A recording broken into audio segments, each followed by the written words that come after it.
कवर्धा के लालपुरा में साधराम यादव 48 वर्ष का निर्मम हत्या के बाद पुलिस ने हत्या करने वाले 5 आरोपियों को गिरफ्तार कर जेल भेज दिया है।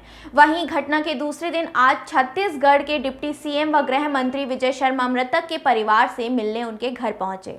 साथ में दुर्ग रेंज के पुलिस महानिरीक्षक राहुल भगत, कलेक्टर जन्मेजय महोबे एवं एसपी डॉक्टर अभिषेक पल्लव उपस्थित रहे।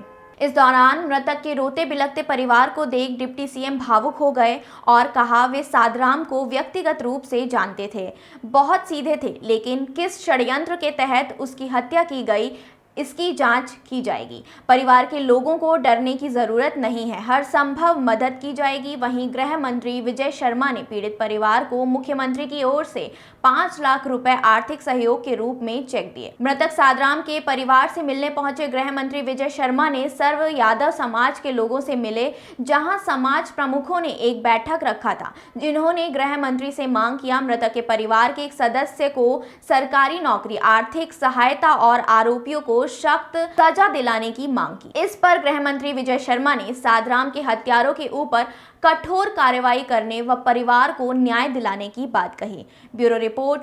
कार्रवाई के बारे में क्या बता पाएंगे? मूल कारण को तो समझना पड़ेगा क्या है।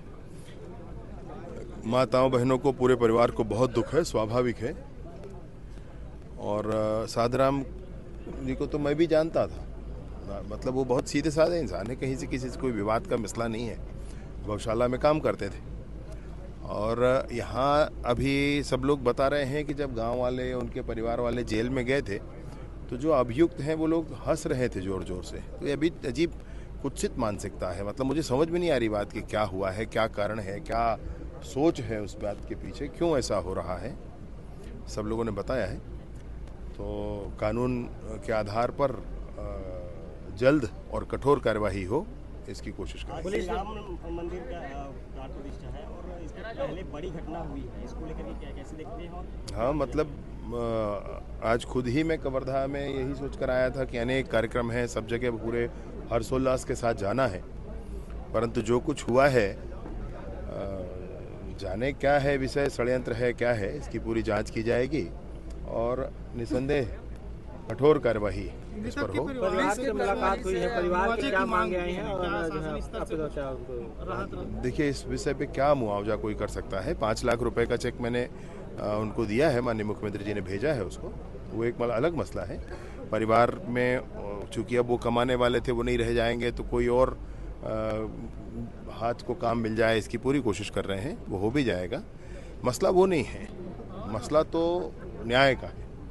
अपराध की पुनरावृत्ति ना हो, उसके लिए क्या बुलडोजर की कार्यवाही भी हो सकती है? अपराध की पुनरावृत्ति ना हो, इसके लिए कानून के आधार पर प्रशासन पूरे मुस्तैदी से काम करे, मैं इसकी पूरी कोशिश करता हूँ। वर्तमान में पुलिस की कार्रवाई से जो परिवारजन है, जो मांग किया गया है कि दोषियों को फांसी की सजा दिया जाए, जो मृतक परिवार है उसके एक सदस्य को अनुकंपा नियुक्ति की तरफ से शासकीय नौकरी दिया जाए।